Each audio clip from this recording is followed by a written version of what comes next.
I'm having to get used to it. And so until I do, we're going to keep doing it like this. But it gives me a little bit of latitude in some things that I can do. All right, Psalm 42. You remember what we're talking about? What did we talk about? Depression and discouragement. And we said it's something that just about everybody battles at some time, and sometimes in different levels. Sometimes for some it can be a clinical kind of thing. For others it can be just purely spiritual. I told you, and I was sharing it with the staff here this week. We were in our study time together. I was talking to them about it's not unusual for people in ministry to battle it in particular. Charles Spurgeon, maybe you've heard that name, one of the great preachers historically, and Spurgeon battled deep depression and spiritual depression. Many believe that he died young because of that battle with it. And some believe it was as a young man he was preaching to thousands upon thousands of people. As you can imagine, he garnered the criticism of a lot of people as well.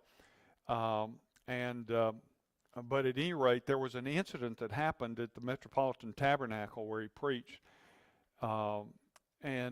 Somebody stood up, and these were the days before they had fire marshals and fire rules and all this kind of stuff. And somebody stood up out of spite, a plant in the crowd, and the crowd was wall to wall. This was typical when he would preach. The crowd was wall to wall. Every seat was full, standing room only. And someone stood up, and you know what they yelled, don't you? They yelled fire. And when they did, a panic spread through that whole place, and people, in an effort to try to get out, I forget the exact number, but they trampled a number of people who died from the stampede of people trying to get out. Spurgeon, most scholars of his life say, never fully recovered from that. He could not get past the fact that at one of his meetings so many people had died, and just the way it happened, someone out of spite trying to create problems.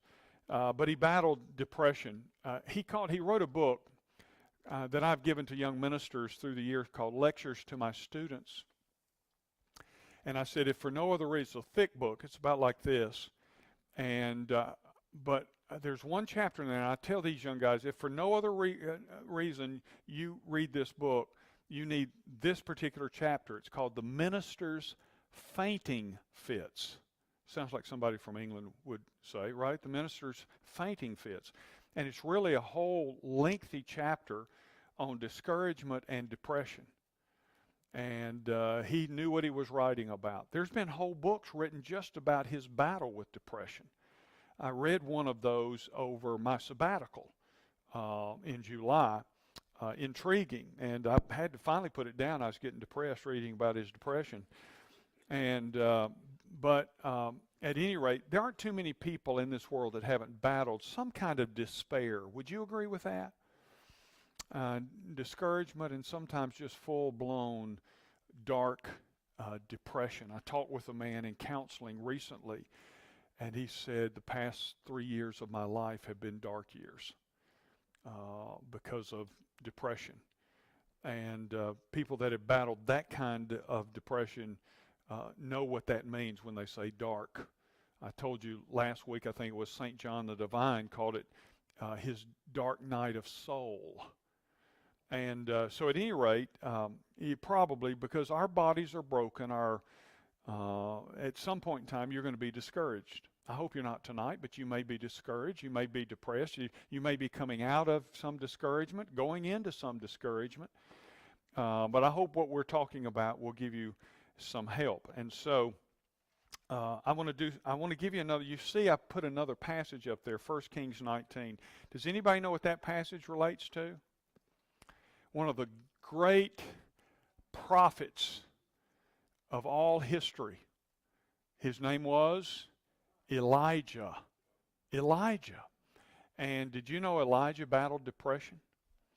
The two most significant passages in all of the scripture about discouragement and depression are found in 1 Kings 19 and here in Psalm 42. And so we're going to piggyback off of those. So if you want to find 1 Kings 19, do that. Let me get something up here now for you, okay? I want to talk with you about overcoming depression. And we began talking last week about what causes depression. Now, this is not an all-encompassing list, but find both of those chapters because we're going to go from one to the other and back, all right? But some causes of depression that we see expressed in these biblical passages are worth our noting. The first is from people, the accusations of people. Now, we're in 42, we're in chapter 42 of Psalms, and verse 3. My soul thirsts for God, he says in verse 2, for the living God. When shall I come and appear before God? He's saying, I feel abandoned. And when shall I come? My tears have been my food. He wasn't eating. This is Korah, one of the music leaders of the house of God. He wasn't eating. He says, while they say to me all day long, they is important, while they say to me all day long, where's your God? These were the accusations of the people. That he had these people that were saying, so you're a follower of God, where's your God at? Your God hasn't seemed to show up. Maybe you felt that way before. God, if you would just show up and show them. And that's really what he's saying. And part of his depression is because he's under the accusations of the people. They are taunting him about God. They are accusing him. You really are a follower of God? Well, why hasn't God come through for you? And there are times when you may have experienced that kind of feeling where you thought, God, it just seems like you're absent and when I need you most. That's what the sons of Korah are saying here. God, they're accusing me of worshiping a no-show God. That's what they're accusing me of. And maybe you've had somebody say to you something like that before, like, well, if your God's so powerful, why did he allow this in your life? Or why did this or that? Sometimes, look, the accusations of people, and it may not be like this, but just the fact that one of the causes of depression and discouragement are people. You know, there's a kind of tongue-in-cheek line in ministry that says that church work would be wonderful if it weren't for all the people.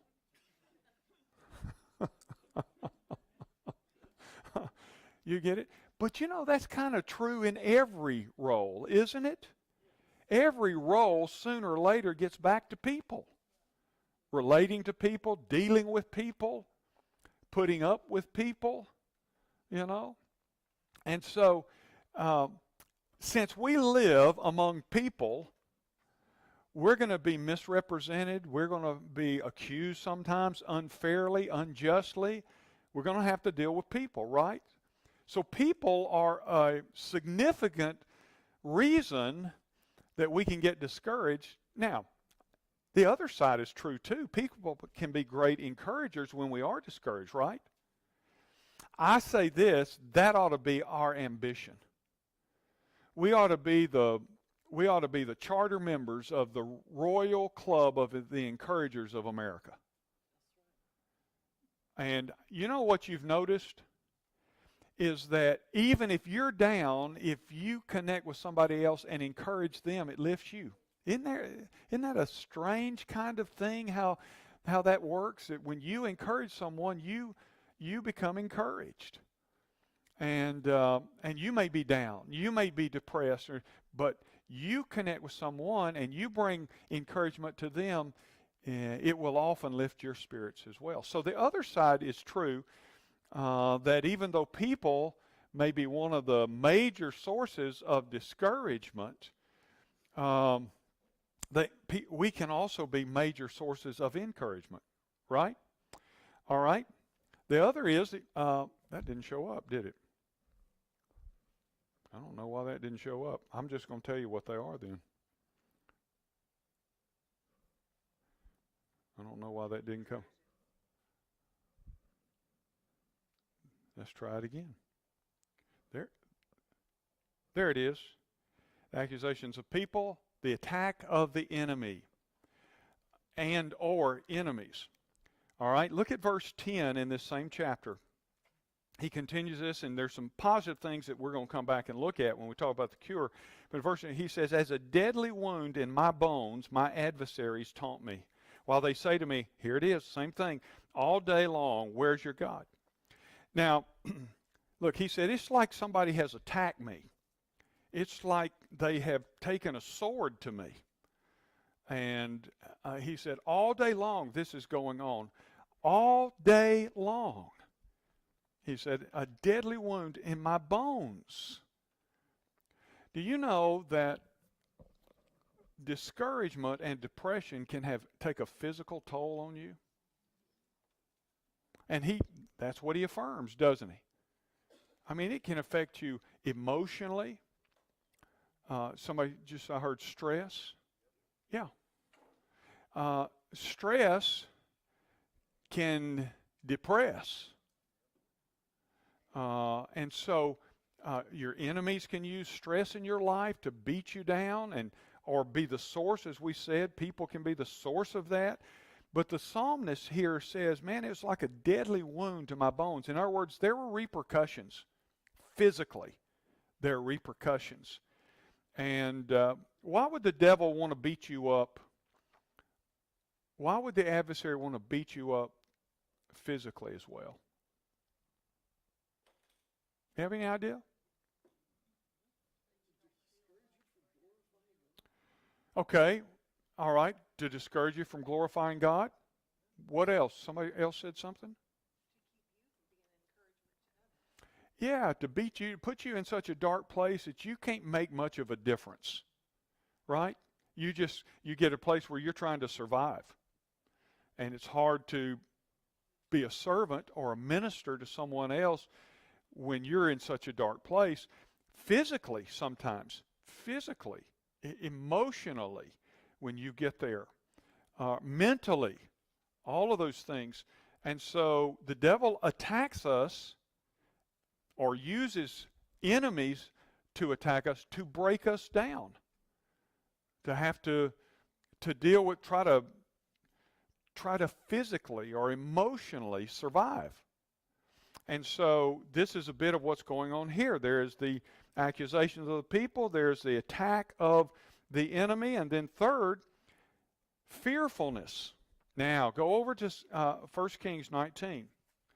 I'm going to bring you up to speed on this story in just a minute, but, let me go ahead and do that. This is a story about Elijah, the great prophet, and this battle with discouragement and depression, it occurred after one of the greatest moments in his life with God and for God. There's this wicked queen named Jezebel. Her husband is Ahab. Ahab is the king of what we called the northern half. Well, Israel was a divided kingdom. There was a southern half that was referred to as Judah. The northern half was called Israel, and Ahab is the king, and his wife, she was a sweetheart named Jezebel. And so she really wore the pants. And so at any rate, Elijah begins to examine what's going on in the northern kingdom of Israel, and he realizes that they'd all abandoned God. Well, he knew it. It wasn't like he just come to it. He knew very clearly they had abandoned God. They began to worship the Baals and the Asherahs. And so he calls them out on it. There were 450 prophets of Baal, and there were 400 other pagan prophets. There were 850 of them total. And so he calls them out for their sin, and because it is still the nation of God, and they had wandered away, and he calls them out for this, and he calls them to a showdown on the mountain. And so on a certain point in time, he tells Ahab, you get the prophets there, we'll just settle this thing. And whoever's God wins is the God. And so the prophets of Baal all come out, and these other pagan prophets, and Elijah says, let's do this. You get a sacrifice. You build a sacrificial altar. We'll build a sacrificial altar. We'll put our sacrifices, the animal sacrifices there, and we'll then pray and call down fire from heaven. And whichever God answers with fire will be God. They said, no problem. They did this. They gathered like this. And so they can't, the wicked prophets, they can't get any response out of their God who is no God. They start cutting themselves, anything they can do just to try to elicit God to show how serious they were about their pagan gods. Nothing. This goes on all day. In fact, Elijah makes fun of them. Why don't you do this? Try this. That's not working, so why don't you try it? He kind of makes fun. He taunts them. And finally, after hours of this, Elijah says, okay, it's my turn. And so he called out all of Israel too. Israel was there. This was a gathering. And so he says, now take and dig a trench around the altar. And he said, fill it up with water and pour water all over the sacrifice. And then do it again a second time. Fill up the trench around it with water and pour the water on the sacrifice. And then do it again a third time. Pour the water on the sacrifice. And then he said, then we'll pray. And so he had thoroughly doused everything with water all over the ground and the trench. And then he prays down fire, and immediately God answers, and fire comes down, and it says that the fire of God licked up the water in the trenches and consumed the sacrifice, and everybody fell down and said, that's God. That's God. And so next, Elijah said, okay, now take all these wicked prophets, take them and then have them executed. Enough is enough. And take them and have them executed. And then, so this all happens. And the next thing we see is Ahab goes home to his wife. And he tells her, well, look at verse 1. Ahab told Jezebel all that Elijah had done and how he had killed all the prophets with the sword. And then Jezebel sent a messenger to Elijah, saying, so may the gods do to me and more also if I do not make your life as the life of one of these pagan prophets by this time tomorrow. So she threatens him. Okay, touche. That's basically what she says. And she says, I'm going to do the same to you. And she said, if I hadn't completed that by tomorrow, may the gods do to me, what I'm going to do to you. And so look at verse 3. Then he was afraid. This is one of the most humanizing and mystifying statements about Elijah, I think. Remember what he's just done. He called down fire. Oh, yeah. He had also stopped it from raining for 3 years.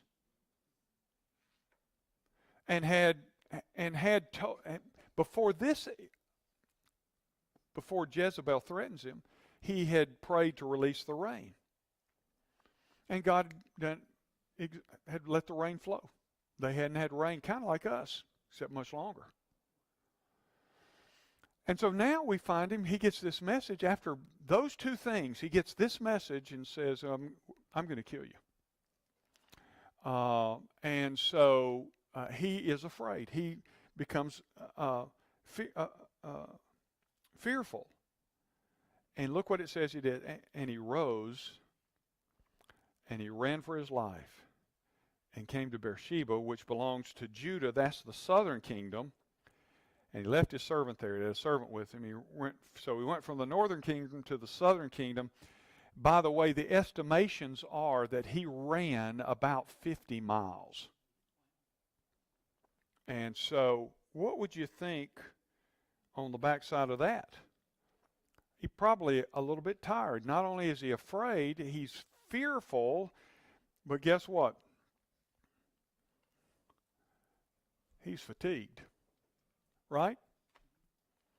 He's just ran, and I'm going somewhere with this, so y'all just hang with me. He's fearful, and then he's fatigued, all right? And then notice what he says in verse 4. But he himself, he left his servant there in Beersheba, and he himself went a day's journey into the wilderness, and he came and he sat down under a broom tree, and he asked that he might die, saying, it's enough now. Oh, Lord, take away my life, for I am no better than my fathers. You understand what he was talking about there? He said, Lord, I'm a failure. He said, I'm a failure. I'm no better than my father. I'm just a failure is what he says. Look on down at verse 10. So he gets to a cave. He goes, I'm getting ahead of myself. So he says, Lord, take my life. And then he lays down, he goes to sleep, and an angel comes and wakes him up. The angel wakes him up and says, arise, and here's food and drink. By the way, that sometimes when you're discouraged, you need a couple of things. You need rest and you need food. All right? Now, Baptists usually don't have a problem with food, but rest may be a different matter. So the angel wakes him up, and then he went back to sleep. He ate and he drank and he lay down again. And verse 7 says, the angel of the Lord came again a second time, touched him, and said, arise and eat, for the journey is too great for you. And he arose and he ate and he drank and he went in the strength of the food, look at this, 40 days and 40 nights to Horeb, the Mount of God. He was headed for, I've got to get to the Mount of God. Now, I think that's a positive thing. And then verse 9 says, and he came to the cave and he lodged in it. And behold, the word of the Lord came to him. And the word of the Lord said to him, what are you doing here, Elijah? What are you doing here? And he said, now this is his response to the Lord. I've been very jealous for the Lord, the God of hosts, for the people of Israel have forsaken your covenant. They've thrown down your altars. They've killed your prophets with the sword. And I, even I only, am left, and now they seek my life to take it away. Now, look, I want to be careful not to criticize Elijah. Amen? But he teaches us something here, doesn't he? Did you see what he says? He says, I'm a failure, God. I'm no better off than my fathers. He said, here I am. I've been jealous for you. I've tried to do everything you wanted me to do. They have killed your prophets. Not just, now, he had killed the prophets of Baal, but the prophets of Baal had killed God's prophets under the leadership of Jezebel and Ahab. You follow me? He said, and they've killed the prophets. They've killed your prophets. I'm all that's left. And now they're trying to kill me. They're going to kill me too. God, it's just me. You ever felt that way? Lord, I'm just so alone. It's just me. It's just I'm all by myself. Here I am trying to. You ever felt like a martyr when you're not really? Lord, it's a little bit of self-pity there. Now again, I don't want to be overly critical of Elijah because, look, Elisha said to him, and this is the story where Elisha is introduced, by the way. But Elisha said to him later on, what can I do? I want a double portion of the Spirit of God on me. So he was a man of God. But he was also a human like you and I. In fact, in the book of James it says Elijah was a man like you and I with like passions. And then he prayed and it didn't rain for 3 years, and he prayed again and it rained. Why does James tell us that? I think he tells us that to encourage us. To say, Elijah, we hold him in such high esteem. And he's one of my favorite characters in the Old Testament. We hold him in such high esteem. But what James is saying, but remember, he was just like you and I. He was a piece of flesh, and he had his proclivities and frailties too. But you know what? When he prayed, God heard him. And if he can do it, what James is saying, so can you. So we learn from his life, he was without a doubt a godly man. But even after one of the greatest, you might say, accomplishments of his ministry, he sat down and he said, I can't do this anymore. He sat down and he said, Lord, I'm no better off. I'm just like my fathers. I have failed you. Just take my life. Put me out of my misery. That's what he said. I just can't do this anymore. But God is not finished. Aren't you glad God doesn't answer every prayer we offer? Have you ever prayed one of those prayers and on the backside you sure were glad God didn't answer it the way you prayed it? He answered it. He just didn't answer it the way you prayed it. I've had some of those. We got to go, but let me just tell you this real quick. And we'll finish up here. I was on a plane years ago. I've been speaking somewhere. Two incidences, actually. I was on a plane, and I used to battle migraine headaches. I haven't since I was, for decades now, 35 years, so I hadn't battled them anymore. But I'd get them, and when I got them, I got sick. And if you've ever had them, some of you have, you know what they feel like. And you can tell when they're coming on. It just so happened I'm having to board a plane, a little plane, a small plane, and I know I'm getting a headache. And I'm praying that I'll be able to get to my destination before that headache really takes on. But you know what happened? It started coming on. I'm on the plane. We're up in the air. And we're flying through a storm in a little prop plane. We're all over the place. And I'm getting sicker and sicker. I feel so bad that I began to say, Lord, tell me this isn't a Jonah moment where I'm not doing something and you're trying to get my attention. And I said, don't take all these other poor people down with me. And then it got so bad, I said, Lord, I'm okay if you want to call me home. I was that sick. I just thought, Lord, heaven is going to be better than this. I can't do this anymore. And finally landed. And I got through the headache and everything, and I thought, thank you, Jesus, for not answering my prayer, you know. I'm grateful for unanswered prayers sometimes, you know. But this is Elijah. He's praying, God, just take my life. And then he went on a 40-mile journey, and this is the last thing that I show you tonight that causes depression, faulty perceptions. Now, let me tell you what I mean. I'm not going to read all those, but let me just tell you, chapter 19, verses 10, 14, 18, they point to something. And that is that Elijah was believing lies, and those lies contributed to his discouragement. What did he say, class? He said, it's just me, Lord. I've been trying to serve you. Nobody else in the land is. They've all forsaken you. He says they've all forsaken you. I haven't. And I just don't want to deal with them anymore. I don't want to do this. Jezebel's chasing me. She's going to kill me. But he had false perception. And a lot of times when we get discouraged, it's because we're not seeing things accurately. Because God will come back and say to him, don't you know I've got 7,000 people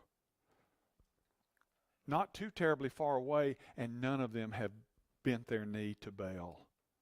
I've got 7,000 faithful people out there, and none of them have bent the knee to Baal. You are not the only one. He had a false perspective and perception of what was reality. I want to tell you, the devil loves to blind you to truth, to make you misinterpret reality. The reality was he wasn't even close to alone. And there were many that had his back. But the devil and these other factors had caused him to say, I'm it. I don't see anybody else around me. Remember, when you are alone as a believer, you're not really alone. Where can I go from your presence, Lord? If I go to the highest mountain, you're there. If I go to the deepest valley, you're there. Where can I go that you are not? And, Paul said, I think I referenced this Sunday, Paul said, at my first offense, no one stood with me. I've often thought, gosh, man, I don't know, that line, when I hear that, I think, poor Paul, out there doing all that work for God, and yet he felt so alone. But he does say, but God was with me. No human was with me, but God was with me. You're never alone, even when you feel like you're alone as a believer. But God may be trying to say something sometimes in the silence. A few of you have been here long enough with me that you may remember a sermon I preached years ago called, What is God Saying When He's Silent? Because God has a message, and his message never goes away. God doesn't take a vacation. Neither does the devil, by the way. He doesn't. So when we feel most alone, we're still not alone. He felt alone, but God reassured him finally after he fed him and got him some rest, and that sort of stuff. I said, look, you're not alone. Let me encourage you, Elijah. There are 7,000 saints who haven't bent a knee yet. You just have seen the ones who have compromised. You've just seen those who've turned their back and forsaken me, but there are 7,000 that haven't. Never forget that. When you get discouraged and you feel alone, you're not alone. Because I believe the way the devil likes to defeat us is to divide and conquer. Separate us out. Make us feel I'm all by myself. So those kinds of things will cause depression. That's not a complete list, but from our two passages, those are some things that we can derive. Now I want to tell you one funny story that has nothing to do with that. Y'all got that though, right? Now next week I'm going to talk about the cure. What's the cure? Because we see the cure in these passages as well. All right, so we're going to talk about that. So if you're hang on, just if you're depressed, try not to be depressed for another week at least, okay? Until I can give you the cure. All right. But I'll tell you a funny story to close with. So Allison and I are flying. I thought about this when I was telling you the other plane story. Allison and I are flying back home here to Dothan. I don't know, this 15 years ago, I guess it was, something. And Allison has flown a lot. We've both flown a lot in our life, and there was a period of time before I came to be your pastor when I was flying every week just about. But Allison has flown a lot too, and so we'd been at some meeting, and we're coming home from that meeting, and we start flying through a storm, and we're in another one of these turboprop deals. And it's tossing us around and everything. I mean, it's so bad people are screaming on the plane, okay? That's how bad it was. We'd hit an air pocket and drop, and people, yeah!